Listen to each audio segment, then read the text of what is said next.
नमस्कार, मैं अशोक कुमार पांडे और स्वागत है आपका टीसीएच पर। 21 घंटे बातचीत चली इस्लामाबाद में अमेरिका और ईरान के बीच, लेकिन फाइनली बातचीत टूट गई है। बातचीत में कोई नतीजा निकला नहीं है। जेडी वांस बाहर आए, बहुत छोटा सा प्रेस कॉन्फ्रेंस किया और उन्होंने कहा कि हमारे बीच सहमति नहीं बनी है। और उसके बाद उनके साथ जो लोग आए थे वो सारे के सारे लोग अमेरिका लौट गए। कल जब मैं बात कर रहा था मेजर जनरल यश मोर से, तो उन्हें लग रहा था, वो कह रहे थे इस बात को, और दरअसल वो उनकी पॉजिटिव थिंकिंग थी कि वो कह रहे थे ये बातचीत कहीं ना कहीं पहुंचेगी, कहीं ना कहीं जाकर एक सहमति बनेगी। लेकिन मैं कह रहा था कि मैं इतना पॉजिटिव नहीं सोच पा रहा, मुझे नहीं लगता कि इस बातचीत में कुछ खास हासिल होगा। और वही फाइनली हुआ। इस बातचीत में कुछ भी खास हासिल नहीं हुआ। कारण बहुत स्पष्ट है। अमेरिका ने जब बातचीत एक्सेप्ट की थी उस समय 10 पॉइंट्स पर उसने ये बातचीत एक्सेप्ट की थी, और उसके बाद से लगातार नेतन्याहू और ट्रंप के खेमे में जो प्रो इजरायली लोग हैं वो प्रेशर बना रहे थे कि इन शर्तों को ना माना जाए। और फाइनली जो बातचीत टूटी है वो समझ में ये आ रहा है न्यूक्लियर पर जाकर टूटी है। अमेरिका चाहता है कि न्यूक्लियर एनरिचमेंट 0% पर ले आए ईरान, और ईरान अब अपना न्यूक्लियर एनरिचमेंट कम करने को तैयार नहीं है। खास तौर से तब जब जेनेवा में बातचीत चल रही थी और वहां से खबर यह आ रही थी कि ईरान अपना एनरिच्ड यूरेनियम कहीं और रखने के लिए और यूरेनियम एनरिचमेंट बंद करने के लिए तैयार हो गया था। उसके बावजूद धोखा देकर अमेरिका ने ईरान के ऊपर हमला किया, और दो बार धोखा खाने के बाद अब ईरान अपने हाथ पांव काट कर कहीं नहीं रखेगा। ईरान ने यह जंग लड़ी है, 40 दिन लगातार यह जंग लड़ी है, और इस जंग में यह दिखाया है कि अमेरिका और इजराइल उसका कुछ खास बिगाड़ नहीं पाए। सबसे बड़ी बात होती है नीयत। अमेरिका आया जरूर था बातचीत करने के लिए, लेकिन प्रोफेसर मरांडी, जिनके बारे में आप लोग जानते हैं, ईरान के आप कह सकते हैं वो अघोषित प्रवक्ता हैं, स्पोक्स पर्सन है, एक तरह से सरकारी नहीं है लेकिन स्पोक्स पर्सन है। उनके वीडियोस आपने देखे होंगे, उनके इंटरव्यूज देखे होंगे। अमेरिका, इंग्लैंड और इन जगहों के पत्रकार उनके सामने पानी मांगते हैं। प्रोफेसर मरांडी ने शुरुआत में ही कह दिया था कि हम यहां पर जीरो भरोसे के साथ आए हैं, हमें इनके ऊपर कोई भरोसा नहीं है, ये हमें 2 बार धोखा दे चुके हैं। और अमेरिका जो आया था वो इस नीयत के साथ नहीं आया था कि समझौता किया जाए। मैं ये बात, नीयत वाली बात, बार बार क्यों कह रहा हूं?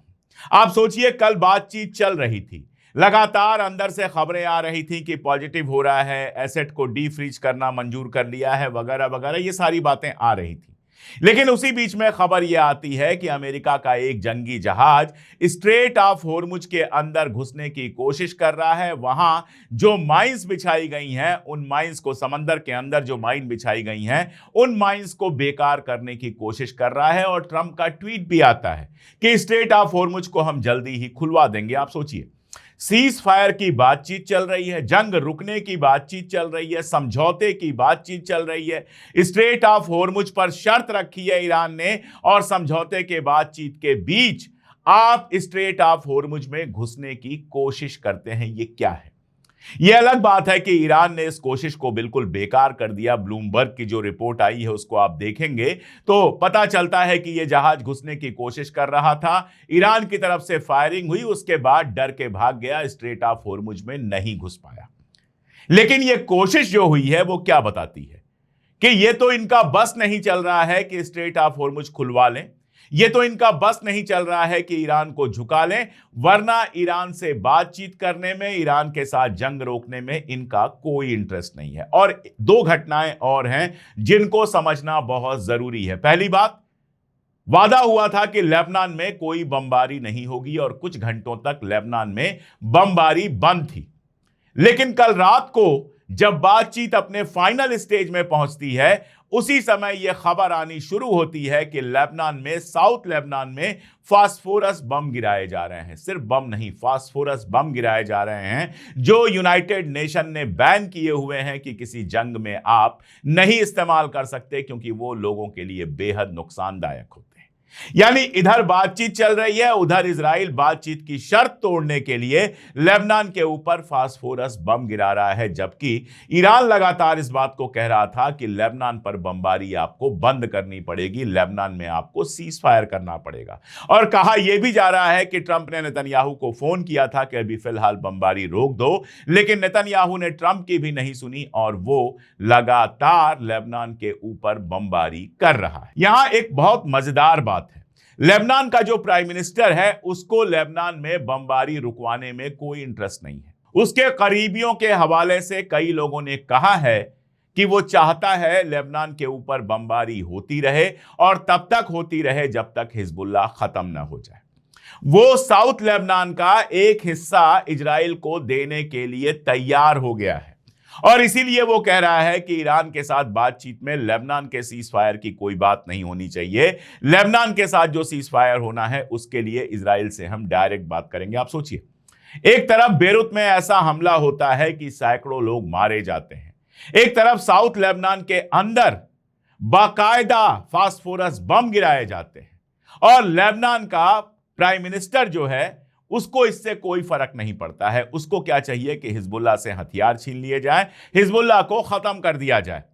वहां जो फॉल्ट लाइंस है जिनकी बात मैं हमेशा करता रहा हूं, उन फॉल्ट लाइंस के चलते उसको हिजबुल्लाह बड़ा दुश्मन लगता है। और जनता की कंडीशन क्या है, कल बेरूत के अंदर हजारों लोग हिजबुल्लाह का झंडा लेकर हिजबुल्लाह के समर्थन में उतर गए। एक वीडियो देख रहा था मैं जिसमें एक सुन्नी बंदा था और वो ये कह रहा था कि हिजबुल्लाह के बिना हमें कोई नहीं बचाएगा, हमारे देश का प्रधानमंत्री तो किसी काम का है ही नहीं, ही इज अ जोक। यानी लोग जानते हैं कि इजराइल के कहर से सिर्फ और सिर्फ हिजबुल्लाह बचा सकता है, लेकिन वहां का प्रधानमंत्री जो अमेरिका और इजराइल का टट्टू है, पिट्ठू है, वो हिजबुल्लाह को खत्म करने में इंटरेस्ट रखता है। अपने मुल्क के ऊपर हो रहे हमलों से सैकड़ों लोगों की मौत से उसे कोई फर्क नहीं पड़ता। एक दूसरी खबर जो आई और जो बहुत इंपॉर्टेंट खबर है वो है पाकिस्तान से। पाकिस्तान के बारे में कहा जा रहा है कि अपने 13,000 सैनिक और ढेर सारे फाइटर जेट इसने सऊदी अरबिया में भेजे हैं और ये जो तैनात किए गए हैं ये ईरान से काफी करीब हैं। कई लोगों ने कहा बहरीन से करीब है, लेकिन बहरीन से सऊदी अरबिया की कोई दुश्मनी नहीं है। बहरीन पर अटैक करने के लिए सऊदी अरबिया को जरूरत नहीं है पाकिस्तान की, और ये मैं कह नहीं रहा हूं कि सऊदी अरबिया ईरान के ऊपर अटैक करने जा रहा है। दरअसल कहा यह जा रहा है कि ओपन तो अब किया गया है, लेकिन कई दिन पहले, तकरीबन 15-20 दिन पहले, पाकिस्तान अपनी सेना के 13,000 ट्रूप्स, फाइटर जेट्स और साथ में इंटरसेप्टर मिसाइल सऊदी अरबिया को अवेलेबल करा चुका है। इसके मानी क्या है? पहली बात तो ये कि सऊदी अरबिया और पाकिस्तान के बीच जो डिफेंस पैक्ट हुआ था उसके तहत ये बिल्कुल नॉर्मल सी बात है, इसमें बहुत आश्चर्य करने की बात नहीं है। लेकिन आश्चर्य की बात तब हो जाती है जब ये तैनाती जंग के बीच में की जाती है। जंग चल रही है इजराइल, अमेरिका और ईरान के बीच में। मैं चल रही है इसलिए कह रहा हूं क्योंकि सीज फायर फेल हो चुका है और कभी भी जंग दोबारा शुरू हो सकती है, क्योंकि अगली बातचीत की अभी फिलहाल कोई डेट नहीं आई है। हो सकता है शाम तक या रात तक कोई डेट आ जाए या कल कोई डेट आ जाए और जंग कुछ और दिनों के लिए टल जाए, लेकिन यह भी मुमकिन है कि रात में कोई बड़ा हमला हो और फिर से जंग शुरू हो जाए। ये दोनों चीजें हो सकती हैं। अभी इसके बारे में कुछ भी कहना मुश्किल है, लेकिन अगर बातचीत टूटी है तो इसके मानी तो हैं ही। अब ऐसे में पाकिस्तान ने अगर सऊदी अरबिया में 15 दिन 20 दिन पहले अपनी आर्मी भी तैनात की है, अगर अपने फाइटर जेट्स भी भेजे हैं और साथ में इंटरसेप्टर मिसाइल भेजी हैं, तो सीधे सीधे ईरान जो हमले कर रहा है अरब मुल्कों पर, उसमें सऊदी अरबिया के ऊपर जो हमले हो रहे हैं उनका मुकाबला करने के लिए भेजा गया है। मुझे नहीं लगता कि सऊदी अरबिया अटैक करेगा ईरान के ऊपर, लेकिन बाकी मुल्कों की तरह सऊदी अरबिया को भी पूरा हक है अपनी रक्षा करने का, अपने को बचाने का। तो अगर पाकिस्तान से उसने सैनिक और इंटरसेप्टर और बाकी सब चीजें मंगाई हैं तो इसमें कोई बहुत ज्यादा अचंभे की बात नहीं है। बात सोचने की यह है कि पाकिस्तान के इस समय क्या हालात हैं। पाकिस्तान ने अमेरिका को और ईरान को एक टेबल पर बिठा दिया। कहा यह जा रहा है कि पहली बार फेस टू फेस बातचीत हुई, आमने सामने बैठ के बातचीत हुई। वो वाली बातचीत नहीं हुई कि दो अलग अलग कमरों में बैठे हैं, यहां से मैसेज वहां जा रहे हैं, वहां से मैसेज यहां आ रहे हैं। कहा जा रहा है मल्टी लेवल बात हुई, एक्सपर्ट्स के बीच में बात हुई, पॉलिटिशियन जो गए थे उनके बीच में बात हुई, हर लेवल पे बात हुई। तो ये अगर देखें तो पाकिस्तान की बड़ी सफलता है। लेकिन इसके आगे सोचिए, पाकिस्तान ने बहुत बोनहोमी दिखाई। जब ईरान के नेता आए, बिल्कुल गले वले मिलना, साथ में उन्होंने नमाज अदा की, ये सारा कुछ हुआ, बहुत दोस्तियां दुनिया को दिखाई गई। अमेरिका के साथ दोस्ती दिखाने की जरूरत नहीं है, सब जानते हैं अमेरिका के साथ पाकिस्तान के रिश्ते क्या हैं। सब जानते हैं कि ट्रंप आसिम मुनीर को पसंद करता है, सब जानते हैं क्यों पसंद करता है, और सबको पता है कि पाकिस्तान को अमेरिका की लगातार जरूरत है और अमेरिका को भी पाकिस्तान की जरूरत है अपने तमाम सारे गंदे कामों के लिए। तो एक बात तो बहुत क्लियर है कि जो ये बोनहोमी ईरान के साथ दिखाई गई है, अगर दोबारा जंग शुरू हो जाती है और ईरान सऊदीया के ऊपर अटैक करता है और मान लीजिए ऐसी हालत बन जाती है कि पाकिस्तान की आर्मी जो वहां गई है उसको डिफेंस की जगह अटैक में शामिल होना होता है, कि जो जेट्स हैं उनको डिफेंस की जगह अटैक में शामिल होना होता है, तो ईरान के साथ जो ये बोनहोमी दिख रही है वो बोनहोमी टूट जाएगी। और मैं बताऊं, ईरान और पाकिस्तान के बीच में बहुत अच्छे रिश्ते कभी नहीं रहे हैं। ईरान यह आरोप लगाता रहा है कि पाकिस्तान से आतंकवादी ईरान में घुसकर परेशानियां पैदा करते हैं, और ज्यादा दिन नहीं हुए जब ईरान से मिसाइलें चली थी पाकिस्तानी अड्डों पर। तो ईरान के साथ पाकिस्तान का कोई बहुत अच्छा रिश्ता कभी नहीं रहा है। शिया सुन्नी वाली बात छोड़ दीजिए, क्योंकि शिया सुन्नी का मामला तो है ही। सऊदी अरबिया के साथ अलग सा रिश्ता रहा है एक पाकिस्तान का। सऊदी अरबिया ने काफी मदद की है पाकिस्तान की। एक पुराना वीडियो है, कुछ दिन पुराना वीडियो है, जिसमें शहबाज शरीफ बयान दे रहे हैं कि नवाज शरीफ जब वहां गए हुए थे तो किंग अब्दुल्ला ने उनको अपना भाई कहा था और पैसे दिए थे वगैरह वगैरह। अभी भी जब यूएई ने अपना लोन वापस मांगा है तो सऊदी अरबिया और कतर ने कहा है कि पाकिस्तान का लोन हम चुकाएंगे। तो सऊदी अरबिया के साथ उनके पुराने रिश्ते हैं। अब जब आप डिप्लोमेट वाला गेम खेलते हैं, अपने यहां बातचीत कराते हैं और सारा कुछ करते हैं, तो आपकी जिम्मेदारी बहुत ज्यादा बढ़ जाती है। आपको ईरान से भी दोस्ती दिखानी है, आपको सऊदी से भी दोस्ती दिखानी है, आपको अमेरिका से भी दोस्ती दिखानी है, चाइना से भी दोस्ती दिखानी है, सबसे आपको दोस्ती दिखानी है। और अगर ये बातचीत सक्सेसफुल हो जाती, या मान लीजिए अगले राउंड की बातचीत सक्सेसफुल हो जाए, तो पाकिस्तान के लिए वाकई एक बड़ी बात होगी। शायद अपने बनने के बाद 1947 के बाद पहली बार ऐसा होगा कि पाकिस्तान को इतनी बड़ी डिप्लोमेटिक लीड मिली है, डिप्लोमेटिक सफलता मिली है। लेकिन दूसरी तरफ सवाल यह है कि अगर यह बातचीत टूटती है और जंग और तेज हो जाती है, तब पाकिस्तान के लिए मुश्किलात बढ़ेंगी। उसको फाइनली स्टैंड लेना पड़ेगा और उसकी मजबूरी है कि वो सऊदी के साथ स्टैंड ले, और सऊदी के साथ स्टैंड लेने का मतलब यह है कि वो ईरान के दुश्मनों में शामिल हो जाएगा। इसलिए बहुत ज्यादा इसमें प्लस माइनस की चीजें हैं, आगे क्या होता है वो देखना होगा। तीसरी बात जो मैं कर रहा हूं वो तुर्की की कर रहा हूं। तुर्की के खिलाफ कल नेतन्याहू ने बयान दिया। जिस समय यह बातचीत चल रही थी, यह भी मैं आपको बता दूं कि जिस समय यह बातचीत चल रही थी, नेतन्याहू बाकायदा पीछे एक नक्शा लगाकर बयान दे रहा था। वो कह रहा था ईरान खुद, ईरान के बगल में लेबनान में हिजबुल्ला और यमन में हूथी, ये सब लोग मिलकर हमारा गला घोंटना चाहते हैं, लेकिन जंग खत्म नहीं हुई है, जंग अभी चल रही है। सोचिए, अमेरिका से बातचीत चल रही है ईरान की, और नेतन्याहू बाकायदा नक्शा लेके बता रहा है कि जंग अभी चल रही है। तो नेतन्याहू तो लगा ही हुआ था इस बात पर कि किसी भी तरह से यह जंग चलती रहे, बातचीत टूट जाए। इस बीच में तुर्की को लेकर उसने कई बयान दिए, और आप जानते हैं कि इजराइल के अंदर से कई बार ऐसे बयान आ चुके हैं कि ईरान के बाद तुर्की की बारी है। तुर्की भी लगातार बयान दे रहा है, एर्दोगान के लगातार बयान आ रहे हैं जिसमें हिटलर कहा जा रहा है। एक बयान कल चल रहा था, अब वो टर्किश में बोलते हैं तो समझ में नहीं आता है, लेकिन उसके साथ जो सबटाइटल चल रहे थे उसके हिसाब से वो कह रहे हैं कि अगर हम या लीबिया में घुस सकते हैं, अगर हम सीरिया में घुस सकते हैं, तो हम इजराइल में भी घुस सकते हैं। धमकी जैसी बात है। और उसके बाद गवर्नमेंट ऑफ तुर्की का एक रिटर्न बयान आता है जिसमें जबरदस्त मजम्मत की गई है इजराइल की, और कहा गया है कि हमारे राष्ट्रपति के बारे में जो बोला है तुमने वो ठीक नहीं है, और वगैरह वगैरह। तो एक पूरा तनाव का माहौल मिडिल ईस्ट में बना हुआ है। ये बातचीत उस तनाव को कम करने में पूरी तरह से नाकामयाब रही है, और ट्रंप के लिए मुश्किलें कई लेवल पर बढ़ रही हैं। आप देखिए, चाइना के अंदर ताइवान की जो विपक्ष की नेता है वो गई हुई हैं, और वो ये कह रही हैं कि चाइना से हम लड़ नहीं सकते, चाइना से लड़के कोई फायदा नहीं है। तो यूनिफिकेशन की चाइना जो बात करता है, ताइवान को अपने साथ मिलाने की बात करता है, उसमें कहीं कोई दिक्कत नहीं है। अब ताइवान अमेरिका का अड्डा है, अगर ताइवान चाइना के साथ समझौता कर लेता है तो ट्रंप के लिए बड़ा थप्पड़ होगा। और सुनिए, जो कनाडा हमेशा अमेरिका के साथ रहा, उसके राष्ट्रपति केर्नी का एक बयान है, बहुत छोटा सा बयान है, वो सुन लीजिए। The days of our military sending 70 cents of every dollars to the United States are over. तो केर्नी ये कह रहे हैं कि अब तक 1 रुपए में 70 पैसा जो अमेरिका जा रहा था, वो टाइम खत्म हो गया। ये कैसे जा रहा था? कनाडा अपनी रक्षा के लिए, अपनी हिफाजत के लिए जो हथियार खरीदता था, उसका 70% हथियार अमेरिका से खरीदता था। यानी 1 रुपए अगर बजट है आर्मी का, तो 70 पैसे अमेरिका को जाते थे। केर्नी के बारे में कहा जा रहा है कि अब वो दूसरी जगहों से हथियार खरीदने की बात कर रहे हैं, और अगर ऐसा होता है तो अमेरिका के लिए यह बहुत बड़ा झटका हो गया। ये मैंने आपको बताया कनाडा के केर्नी का। साउथ कोरिया का मैं आपको बता चुका हूं कि वो अपना स्पेशल एनवॉय भेज चुका है ईरान।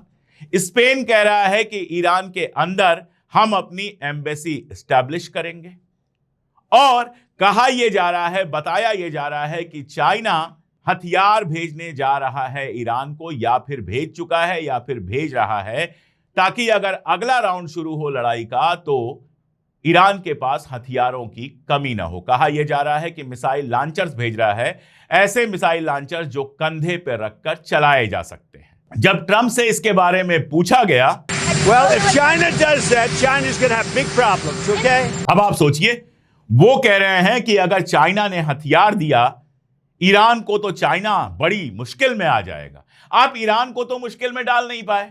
जिस कंट्री के ऊपर 40 साल से सैंक्शन लगा है, उससे 40 दिन लड़कर आप जीत नहीं पाए, स्ट्रेट ऑफ होर्मुज खोल नहीं पाए। अगर चाइना के साथ लड़ाई में जाएंगे तो अमेरिका की बर्बादी तय है। नहीं जाएंगे, ये मुझसे लिख के ले लीजिए। अगर इनको अपना आखिरी दिन देखने का शौक होगा, तब ये चाइना के साथ लड़ाई में जाएंगे। चाइना खुलेआम ईरान की मदद कर रहा है, हथियार दे रहा है, और ट्रंप चीखने चिल्लाने के अलावा और कुछ नहीं कर पा रहे हैं।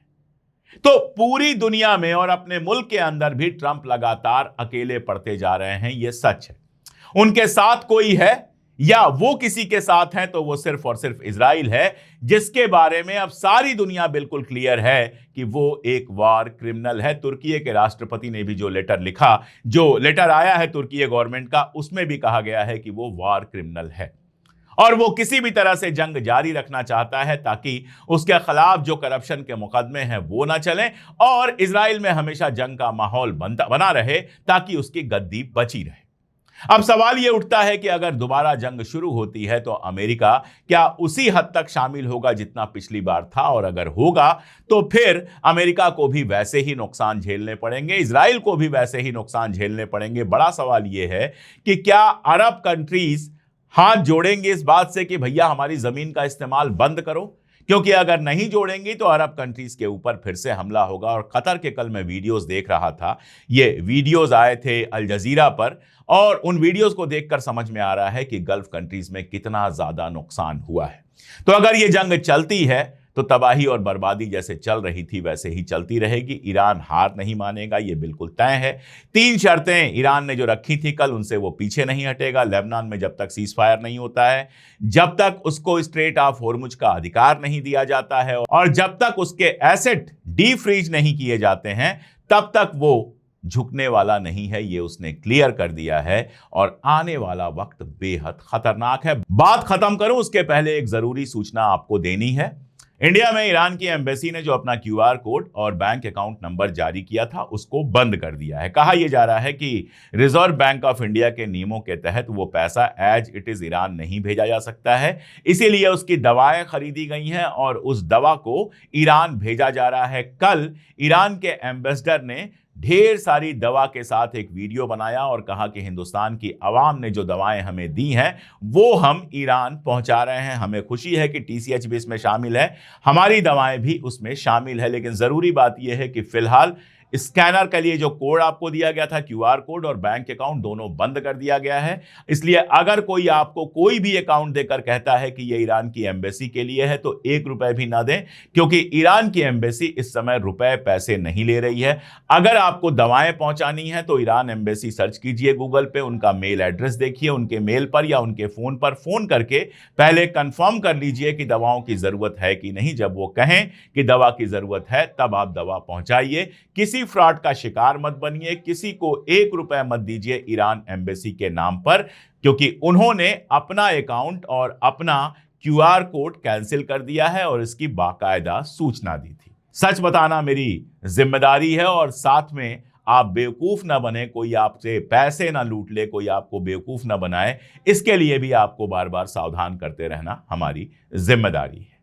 आज के लिए इतना ही, बहुत शुक्रिया।